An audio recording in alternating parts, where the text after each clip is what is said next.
नमस्कार, हर महादेव। आप सबको छठ की ढेर सारी शुभकामनाएं। आज आई हमने के फिर से तीनों भाई बैठल बनी जा बैठक ही भइल बा। कुछ हमने के लेके एगो नया चीज देते हैं जो आप लोगों का आप लोग कमेंट करके जरूर बताए कि हमने के छठ गीत कैसे है। जय छठी मैया। जय छठी मैया। गेहुआ धोआए लागल, चौरा छाटाए लागल।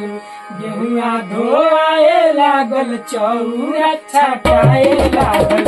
घर घरे होखला पूजैया ए छठी मैया।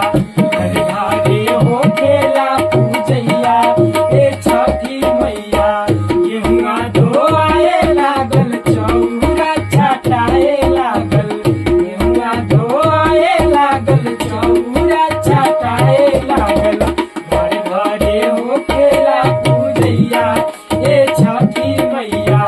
घर घरे होखेला पूजैया ए छठी मैया।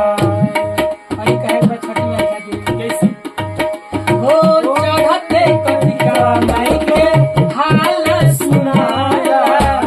घरवा दुआर माई हो सगरो धोआया। चढ़ते कतिका माई के हाल सुनाया। घरवा दुआर माई हो सगरो धोआला। महिमा महान गाई, महिमा सुनीज गाई। महिमा महान गाई, महिमा सलामत गाई।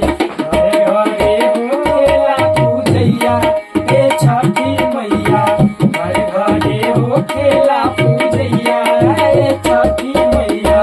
गेहुआ धोआए लागल, चौरा छाटाए लागल। गेहुआ धोआए लागल, चौरा छाटाए लागल। घरे घरे होखेला पूजैया ए छठी मैया। घरे घरे होखेला पूजैया ए छठी मैया। घरे घरे होखेला पूजैया ए छठी मैया। प्रेम से बोल छठी मैया की जय।